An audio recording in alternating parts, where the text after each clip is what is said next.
የምንማረው ስለ ደህንነት ማለት ደህንነት የኤሌመንተሪ ሳብጀክት አይደለም። እድሜ ልካችንን የምንማረው ትምህርት ነው። ስለዚህ ክርስቶስ ማን ነው? እንዴት ነው ደህንነታችንን ማጽናት የምንችለው የሚለውን ሁሉ በዚህ ውስጥ ማየት እንችላለንና እግዚአብሔር ይመስገን በእውነት እርሱን መማር ስለቻለን እግዚአብሔርን አመሰግናለሁ። እግዚአብሔር ይባርካችሁ፣ ጸጋ ይብዛላችሁ ለበረከቱ። እንግዲህ ከምን እንጀምር ካልን የእግዚአብሔር ዘላለማዊ ሐሳብ ከሐሳብ ነው የምንጀምረው። እግዚአብሔር ለኛ ሐሳብ አለው። ይሄ የእግዚአብሔር ሐሳብ ምንድነው የሚለው ያንን የእግዚአብሔርን ሐሳብ አንድ ሰው ካወቀ በእውነት አይወድቅም። እግዚአብሔር ይመስገን። ምንድነው የእግዚአብሔር ሐሳብ ስንል ዘፍጥረት 1:1 ላይ በመጀመሪያ እግዚአብሔር ሰማይና ምድርን ፈጠረ በማለት ይጀምራል። በፍጥረት ሂደት ሰማይና ምድር የመጀመሪያውን ቦታ ይይዛሉ። እንደምናውቀው ነገሮች ነገር ከመሆናቸው በፊት ማለት ነው። በመቀጠል እግዚአብሔር ያደረገው ብርሃንና ጨለማ ለይቶ ብርሃኑን ቀን ጨለማውን ደግሞ በሌሊት ብሎ ብርሃንንና ጨለማን ሲለይም ሆነ በተጨማሪ በውሆች መካከል ጠፈር ይሁን ብሎ በውሃና በውሃ መካከል ከፍሎ ከጠፈር በታችና ከጠፈር በላይ ያሉትን ውሆች ሲለይም እንዲሁም ከጠፈር በላይ ከሰማይ በታች ያለውን ውሃ በአንድ ስፍራ ይሰብሰብ ብሎ የብስና መሬቱን ደግሞ ይገልጥ ዘንድ ቦታ ቦታ ሲያስይዛቸው እንመለከታለን። ይሄ የእግዚአብሔር የመጀመሪያው የሥራ እንቅስቃሴ ነው። እግዚአብሔር ይመስገን። በምድር ላይ የተለያዩ እጽዋቶች እንዲበቅሉ ማድረጉም በተጨማሪም እንደየወገኑ ሁሉ ሰብስቦ የአፈጣጠርና የቦታ ድልድል መስጠቱን መጽሐፍ ቅዱስ በሚገባ ያስረዳናል። እግዚአብሔር ይመስገን። ይህን ያደረገ ለዚህ ችሎታ ያለው የኔና የእናንተ አባት እግዚአብሔር ብቻ ነው። እግዚአብሔር ይመስገን። እንግዲህ ቀንና ሌሊትን እንዲለዩ ሁለት ታላላቅ ብርሃን ፈጥሮ ትልቁን በቀን ትንሹን ደግሞ በሌሊት እንዲሰለጥኑ አድርጎ ዘመናትም በእነርሱ ብርሃናትን እንዲለዩ ሲያደርግ ይሄ የእግዚአብሔር ዘላለማዊው ሐሳብ ያ ብቻ እንዳልነበረ እኛ ፍጥረቱ ማወቅ አለብን። እግዚአብሔር ይሄን ሁሉ አደረገ። ይሄ ሁሉ የእግዚአብሔር ሐሳብ መደምደሚያ ነው ወይ ካልን በፍጹም አይደለም። ሌላ እግዚአብሔር የሚያስበው ሐሳብ አለ። ነገር ግን ለዛ ሐሳብ እንዲሳካለት እግዚአብሔር የመረጠውና የሰራው መንገድ ነው። እንግዲህ ነፍስ ያላቸው ተንቀሳቃሾች ሁሉ በቃሉ አማካኝነት ከውሃ እንዲፈጠሩ ሲያደርግም የእግዚአብሔር የዘላለሙ ሐሳብ ያ ብቻ እንዳልነበረ እንረዳለን። እግዚአብሔር ይመስገን። ያ ማለት በሰማይ የሚበሩ በምድር ላይ የሚንቀሳቀሱ ፍጥረታቱን በሙሉ እግዚአብሔር ፈጥሮ እንደየወገኑ ለይቶ ሲያስቀምጥም ያ የእግዚአብሔር ጎል አይደለም፣ የእግዚአብሔር ሐሳብ አይደለም። ታዲያ የእግዚአብሔር ሐሳብ ምንድን ነው? ታዲያ የእግዚአብሔር ዘላለማዊ ሐሳብ ምንድን ነው? እንዴት ነው የምንረዳው ብለን ትምህርታችንን እንቀጥላለን ማለት ነው። እግዚአብሔር ይመስገን። እግዚአብሔርም አለ ሰውን በመልካችን እንደ ምሳሌያችን እንፍጠር፣ የባህር ዓሦችን፣ የሰማይ ወፎችን፣ እንስሳትን እና ምድርን ሁሉ በምድር የሚንቀሳቀሱትንም ሁሉ ይግዙ ብሎ ከሰው መፈጠር አስቀድሞ የፈጠራቸውን በሙሉ እንዲገዛ ስልጣን ሲሰጠው እንመለከታለን። ዘፍጥረት 12:6 ላይ እግዚአብሔር ይመስገን። እግዚአብሔር ሰውን በመልኩ ፈጥሮ የሕይወት እስትንፋስን እፍ ብሎበት ሕይወቱን በውስጡ እንዳስቀመጠ መጽሐፍ ቅዱሳችን ያስረዳናል። የራሱን መልክ በሰው ውስጥ ለማየት ሲል አዳምን በመልኩና በምሳሌው ፈጠረው። በ6 ቀናት ከተፈጠሩ ግዑዛን ተንቀሳቃሽና ሕያዋን በሙሉ በላቀ የእግዚአብሔር የዘላለሙ ሐሳብ ሰው መሆኑን እናስተውላለን። በእንደዚህ አደራረጉ ማለት ነው። ያ ማለት እኔና እናንተንን ማለት ነው። የእግዚአብሔር ሐሳብ ክብር ለእግዚአብሔር ይሁን።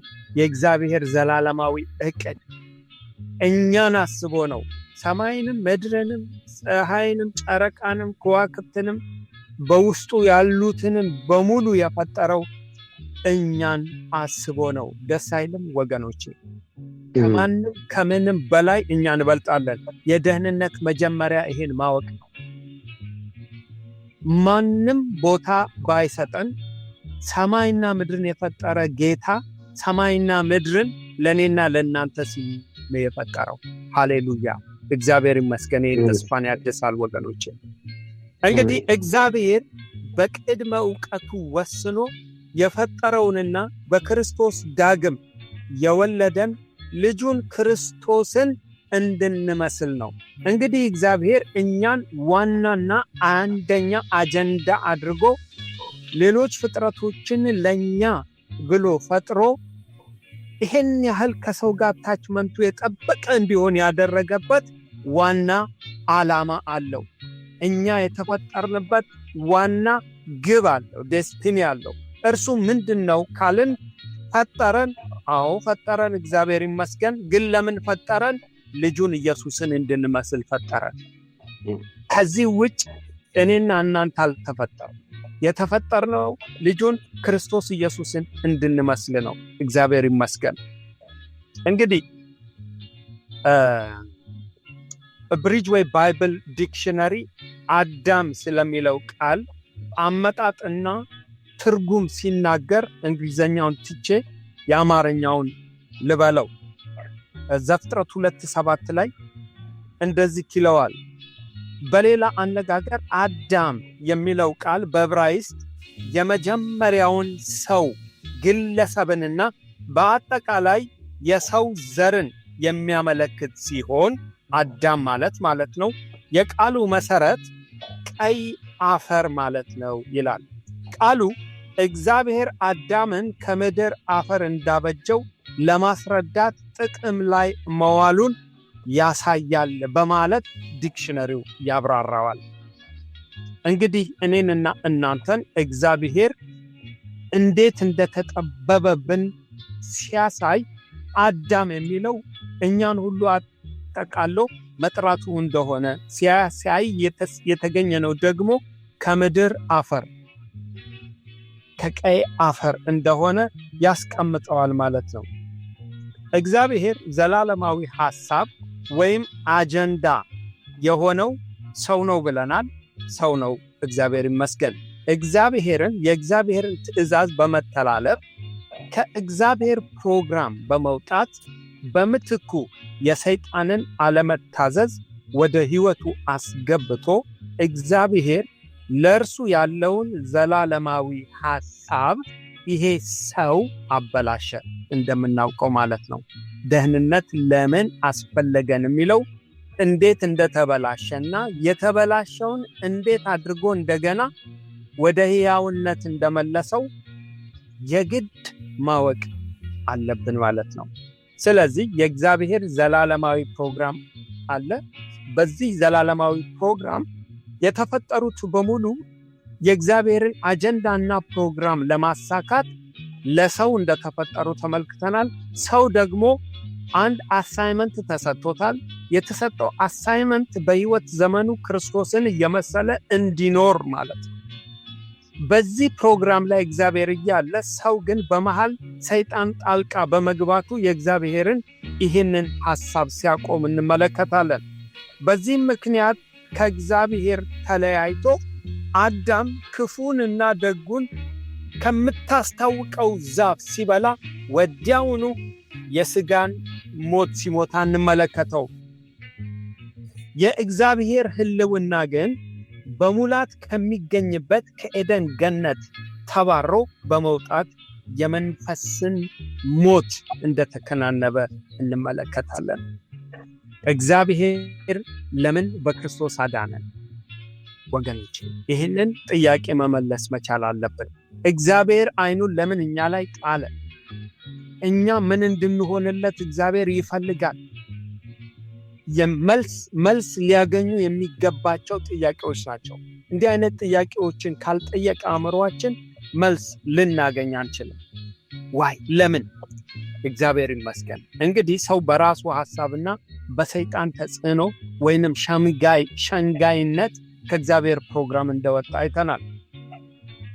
በመንፈሱም ይህን በማድረጉ ሙት እንደሆነ ተመልክተናል። ነገር ግን ዘላለማዊ ሐሳቡን ለማሳካት እግዚአብሔር ሰውን ወደ ቀደመው ክብር፣ ወደ ዘላለማዊ ሕይወት ለማስገባት እንደገና ፍለጋ ሲጀምር እንመለከታለን። በዚህ ፍለጋ እኔና እናንተም ተገኝተናል። ስንጀምር ከዲክሽነሪው እንደተመለከትነው እግዚአብሔር አምላክ አዳም የሚለውን ሐሳብ ከቀይ አፈር እንደተሰራ እንደተገኘና ያ አዳም ደግሞ የሰውን ዘር ሁሉ እንደሚወክል አይተናል። አዳም ሲስት ሰው ሁሉ ስቷል ማለት ነው። ኃጢአት ሰርቷል፣ ጠፍቷል። ይህንን የጠፋውን ሰው እንደገና እግዚአብሔር ወደ ቀደመው ክብር ለማስገባት ፍለጋ ጀመረ። ሃሌሉያ ወገኖቼ፣ ሰይጣን ከሰራው ኃጢአት ጋር እኩል ኃጢአት ነው በእግዚአብሔር ላይ የሰራው እንመለከተዋለን። ነገር ግን ለሰይጣን እድል አልተሰጠውም። እግዚአብሔር ግን የሰው ወዳጅ ስለሆነ ሰከንድ ቻንስ ለሰው ሰጠ። በዚህ ሰከንድ ቻንስ ነው እኔና እናንተም ሕይወት ያገኘ ነው። ክብር ለጌታ ይሁን። ስለዚህ መዳናችን አስተማማኝ ነው ወገኖቼ። ማንም እንዳልዳን ቢነግረን እሱ ውሸታም ነው። ሰይጣን ውሸትን ከራሱ አፍልቆ ይናገራል ብሎ መጽሐፍ ቅዱስ ይናገራል። እግዚአብሔር ፈልጎ አግኝቶናል። እግዚአብሔር ይመስገን።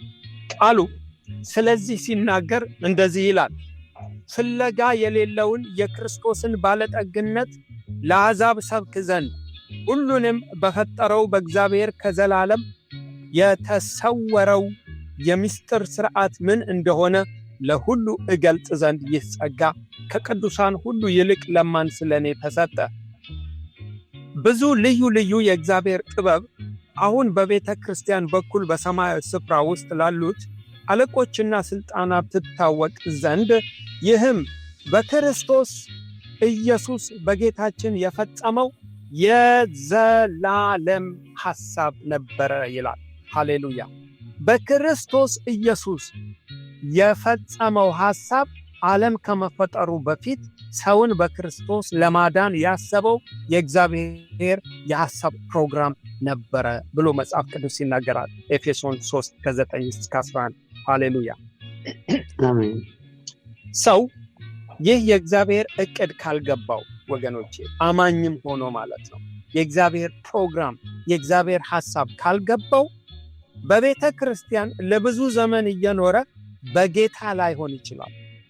ካልገባን ማለት ነው። እግዚአብሔር ከዚህ ይሰውረን። እውነተኛውን መዳን ሳያገኝ ማለት ነው መንፈሳዊ ቋንቋና ባህሉን ተለማምዶ ራሱን እንደ ዳነ ሰው በመቁጠር ሊመላለስ ይችላል። ለዚህ ነው ሁልጊዜ ቼክ ማድረግ ያለብን ወገኖቼ። ከዚህ የተነሳ ዛሬም ቢሆን እግዚአብሔር ብዙዎቻችንን እየፈለገን ያለ ይመስለኛል። ሲፈልገን እንገኝለት፣ ለሐሳብ እንመቸው። ምክንያቱም እግዚአብሔር ሐሳብ አለው። ያ ሐሳብ እኛ ነን። አንድ ልጁን እንኳን ለሞት አሳልፎ የሰጠው ለሐሳቡ ነው። ሐሳቡ እኛ ነን። በእግዚአብሔር ልብ ያለነው እኛ ነን። የሚወደን ወዳጅ አለ፣ የሞተልን ወዳጅ አለ። እግዚአብሔር ይመስገን። ይህን ሐሳብ በምንም ተአምር ልንረሳና ልንዘነጋ አይገባም። በቤቱ እያለን ልባችን ወገኖቼ እንደ አዳምና እንደ ሔዋን ክፉና ደጉን ወደምታስታውቀው ዛፍ እንዳይሆን ራሳችን ለራሳችን አዋቂዎች እንዳንሆን ወደ ሕይወት ዛፍ ዘንበል እንድንል እግዚአብሔር በኤደን እየፈለገን እንደነበረ ዛሬም ሰውን በመፈለግ ላይ ይገኛል ወገኖቼ። ከጥቂት ቆይታ በኋላ የሚጠወልግ ቅጠል አዳምና ሔዋን ለብሰው የተደበቀውን ከእግዚአብሔር ዘንድ የሸሸው የራቀውን በሆነ ድንጋይ ስር በሆነ ዛፍ ስር ከእግዚአብሔር ዓይን እይታ እንደነ አዳም የተደበቅን ካለን ወገኖቼ እንዴት በሃይማኖት ሰው ይደበቃል ከእግዚአብሔር? እግዚአብሔርን ሳያገኝ ሃይማኖት አለኝ ብሎ ሊመላለስ ይችላል። ቅጠል፣ ሃይማኖት፣ ፖለቲካ፣ ዝና፣ ገንዘብን፣ ስልጣንን፣ እኔነትን ወዘተ ትዕቢትን ሁሉ ሊወክል ይችላል። ከእግዚአብሔር የተሸፈኑት የሸሹት ቅጠል ለብሰው ነው። ራስ የፈጠረው ሰው የፈጠረው ከእግዚአብሔር መደበቂያ። በልባችን ስንት ነገር ደብቀን እንደሆን አላውቅም። ለእግዚአብሔር እንሸነፍ፣ እንገለጥ። ይኸው ጌታ ሆይ ወድቅ ያለው እንበለው፣ ስቻለው እንበለው። እግዚአብሔር ያውቅበታል። እየፈለገ ነው ዛሬም በዓለም ጌታ እስኪመጣ እስክንነጠቅ ድረስ እግዚአብሔር ዛሬም ሰው እየፈለገ ነው። ወገኖች እንገኝለት። ኤፌሶን 1 ከ9 እስከ 11 እንደዚህ ይላል። በክርስቶስ ለማድረግ እንደወደደ እንደ ሐሳቡ የፈቃዱን ምስጢር አስታውቆናልና በዘመን ፍጻሜ ይደረግ ዘንድ ያለው ሐሳቡም በሰማይና በምድር ያለውን ሁሉ በክርስቶስ ለመጠቅለል ነው። እንደ ፈቃዱ ምክር ሁሉን የሚሠራ እንደ እርሱ ሐሳብ አስቀድመን የተወሰንን በክርስቶስ ደግሞ ርስትን ተቀበል። ዋው! መቼ? አስቀድሞ ሳንፈጠር፣ ወላጆቻችን ሳይፈጠሩ፣ ክፉ ደጉን ሳናውቅ፣ ፀሐይ ጨረቃ ሳናይ፣ አየር ሳንምግ በእግዚአብሔር ልብ ውስጥ ነበር ነው። ዋው! ሃሌሉያ! ይህም በክርስቶስ ኢየሱስ እኛን የራሱ ለማድረግ የእግዚአብሔር ብቸኛ ሐሳብ ነበር። ወገኖች እንደዚህ ነው የሚለው። ርስት አለን። ርስታችን ራሱ እግዚአብሔር ነው። እርሱን በእምነት በክርስቶስ ተቀበልን ይላል። ምንም እንኳን ከአዳም ጋር በኃጢአት ብንወድቅም ተመልከቱ፣ ፍለጋ የሌለው የክርስቶስ ፍቅር አድኖናል። ይህን ማዳን ወይንም ፍለጋ የሌለውን የክርስቶስን ፍቅር የራሳችን ለማድረግ ምን እናድርግ? 4 ጥያቄዎችን አንስተን በዝርዝር ማየት አለብን። ይሄ እስካሁን እስከ ለመግቢያ ነው የተጠቀምኩት። ይህን የእግዚአብሔርን ፍለጋ ተገኝተን ሐሳቡን ለመፈጸም የራሱ ለመሆን የራሱ እንድንሆን ምን እናርግ? የእግዚአብሔር ዕቅድ ምንድን ነው? የእግዚአብሔር ሐሳብ፣ የእግዚአብሔር ፕሮግራም ምንድን ነው? እንግዲህ ከላይ እንደተመለከትነው እግዚአብሔር ምንም ነገር ሳይፈጥር ለብቻው እያለ የሚወደው በጎ ፈቃድና የልብ ምኞት ነበረው ብለናል። ይህንን ሃይላይት አድርጉበት፣ አስምሩበት፣ ጻፉት። የሚወደው በጎ ፈቃድና የልብ ምኞት ነበረው። እግዚአብሔር የዘላለም ሐሳቡን ያሳካው ደግሞ በክርስቶስ ኢየሱስ ነው። ሃሌሉያ! ኢየሱስ ክርስቶስ ባይኖር መዳን አይታሰብም ነበረ። በክርስቶስ እግዚአብሔር ዘላለማዊውን ሐሳብ አሳካ። እንግዲህ የመለኮት ዘላለማዊ ዕቅድ ስለተፈጸመበት ስለ ታዛዡ ኢየሱስ እግዚአብሔር የተመሰገነ ይሁን። እኛም እንድንመስለው ዛሬ እግዚአብሔር ይፈልጋል። እኛን እያዩ ሊድኑ የተገባቸው ብዙ ሰዎች ስላሉ ወገኖች፣ አዎ ዛሬም ኢየሱስን እንድንመስል እግዚአብሔር ይፈልጋል። ከክርስቶስ ጋር አንድ ትሆኑ ዘንድ የተጠመቃችሁ ሁሉ ክርስቶስን ለብሳችኋል ይላል ገላትያ 3:27። ስለዚህ የኔና የእናንተ ዕጣ ፈንታ ምልልስ ያለ ክርስቶስ ባዶ ቀፎ ነው፣ ምንም ነው። ከክርስቶስ ጋር ግን ሕይወት ነው። ደግሞ በዘመን ፍጻሜ ይደረግ ዘንድ ያለው ሐሳቡን በሰማይና በምድር ያለውን ሁሉ በክርስቶስ ለመጠቅለል ነው ይላል ኤፌሶን 1:10። ስለዚህ እግዚአብሔር እኔንና እናንተን ወደ ሐሳቡ ያስገባን መንገዱ ኢየሱስ ክርስቶስ ነው። ደህንነት ያለ ክርስቶስ ኢየሱስ የለም። ብዙ ሃይማኖታቸውን ሊሰብኩን ይችላሉ። ኢየሱስ ማዕከል ካልሆነ ግን ዜሮ ነው። ደህንነት የሚባል ነገር ሊያገኙ አይችሉም። ይህንን ነው የሚናገረው መጽሐፍ ቅዱስ። ይህም ይላል ሲቀጥል በክርስቶስ ኢየሱስ በጌታችን የፈጸመው የዘላለም ሐሳብ ነበረ። ኤፌሶን 3:11 የዘላለም ሐሳብ የእግዚአብሔር ምንድነው? በክርስቶስ እኛን ማዳን። ሃሌሉያ! እግዚአብሔር ይህንን ዘላለማዊውን ሐሳብ ለመፈጸም በኢየሱስ ክርስቶስ በኩል ጀምሮ እርሱን በሚመስሉ ሰዎች ለማስቀጠል ወይንም ለመቀጠል መንገድ አበጅቷል። ያ ብቻ አይደለም። እስከ መቼ? ይኸው ዛሬ 2000 ነው። 2000 ዓመት አልፏል። ኢየሱስ መጥቶ መሰረት ጥሏል። ያ ብቻ አይደለም። እሱን ራሱን እንዲመስሉ አድርጎ ሐዋርያትን 12ቱን አንዱ ቢጠፋም በምትኩ ማቲያስ ገብቷል። እግዚአብሔር ይመስገን። anyways እነሱ እሱን እንዲመስሉና የሱን ሐሳብ ይዘው እንዲዞሩ በዓለም ዙሪያ ሁሉ አድርጎ አሁን ብዙዎች በነሱ በኩል እንዲድኑ እየተደረገ ጀነሬሽን ቱ ጀነሬሽን እኛ ጋር ደርሷል።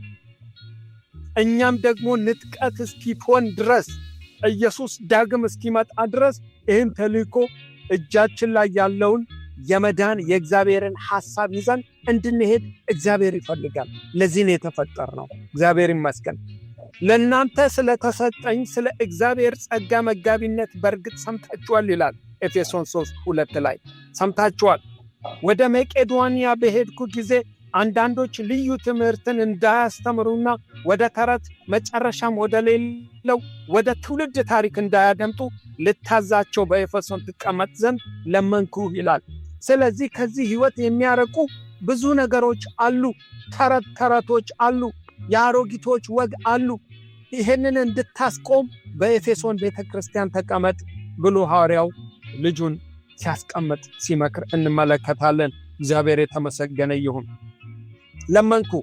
እንደነዚህ ያሉ ነገሮች ክርክርን ያመጣሉ እና በእምነት ግን ላለ ለእግዚአብሔር መጋቢነት አይጠቅሙም። አንደኛ ጢሞቴዎስ 1:3-4 አሳይመንት ሰጠው ጳውሎስ ለጢሞቴዎስ፣ ጢሞቴዎስም ለሌላው እንደዛ እያለ እኛ ጋር ደረሰ። ወንጌል ዋጋ እንድንከፍ፣ ጠማማዎችን ልናስቆም፣ ተረቶችን ልናስቆም፣ ኢየሱስ ዋጋ የከፈለበትን ደህንነት በተጣመመ መንገድ የሚያስተምሩትን ስቶፕ ልንል ሙሉ ስልጣን ሰጥቶናል። እግዚአብሔር ይመስገን። ለምን ቢባል ተረት እንጂ ሕይወት አልባ እንደሆኑ እወቅ እያለ ይናገራል። ከእግዚአብሔር ዘላለማዊ ሐሳብ እንዳንወጣ ከተረት ርቀን ክርስቶስን ብቻ መስበክ እንደሚኖርብን ይህ ወንጌል ያሳየናል። ወገኖቼ ደህንነት ይሄ ነው። መጽሐፍ ተረት የሚለው ጥቂት እውነታ የያዘ ታሪኮችን ነው። ውሸት ነው እንዳንል በእውነት ታጅቧል። እውነት ነው እንዳንል ደግሞ እርሾ አለበት፣ ውሸት አለበት፣ ቅልቅል ነው። ይሄ አደገኛ ትምህርት ነው። ኢየሱስ ብቻውን በቂ ነው። የእግዚአብሔር ሐሳብ ኢየሱስ ክርስቶስ ብቻ ነው። በክርስቶስ የእግዚአብሔርን ሐሳብ ያገኙ ብቻ ናቸው መንግስቱን የሚወርሱ። ደህንነት ይሄ ነው። ሃሌሉያ! ምክንያቱም ታሪክ ትምህርት እንጂ ሕይወት ስለማይሰጥ መጠንቀቅ አለብን። አንዳንድ ሰዎች ወይም አስተማሪዎች በነገረ መለኮት ወይንም ቲዮሎጂ እስከ ዶክትሬት ሌላም ነገር ሊደርሱ ይችላሉ። ክርስቶስ ግን ማዕከል ካልሆነበት ወዮልን። ደህንነት የሚያሳጣ ከመንገድ የሚያርቅ እንደ ይሁዳ ዶሮም አልተመረጠም የሚል የሽንገላ ነገር መጠቀም የለብን። ራሳችንን ማታለል የለብንም። ጴጥሮስ ሲናገር ከኛ እንዳንዱ ሆኖ ነበረ፣ ነገር ግን በራሱ መንገድ ሕይወትን ጣለ። ስለዚህ ከነኚህ ሁለቱ በሱ ቦታ አንዱን ምረጥ ብለው ጸልየዋል ሐዋርያቶች። ደህንነት ሊሄድ ሊጠፋ ይችላል። በጣልነው በተውነው ጊዜ ከኛ ሊቆረጥ ይችላል። ስለዚህ ደህንነታችንን ልንጠብቅ ይገባል ማለት ነው። እግዚአብሔር ይመስገን። በአንጻሩ የቃሉ ሙላትና እንዲሁም ዕውቀት የሌላቸው ሌሎች ደግሞ በመንፈስና በተአምራት ሲያገለግሉ እንመለከታለን። ምን ማለት ነው? አንዳንዶች የቃሉ ዕውቀት ሳይኖራቸው በመንፈስ ቅዱስ የጸጋ ስጦታ ሊበለጽጉ ይችላሉ። አደጋ አለው። አንዳንዶች ደግሞ ቃሉን ብቻ አውቀው የመንፈስን አሰራር የሚክዱ አሉ። አደጋ አለው ሁለቱም ማለት ነው። እንዴት እናስኪደው? ቃሉና መንፈሱን ሚዛናዊ አድርጎ የማይኖር ሕይወቱ እንዲሁም አገልግሎቱ ጎዶሎ ይሆናል፣ ሙሉ አይሆንም።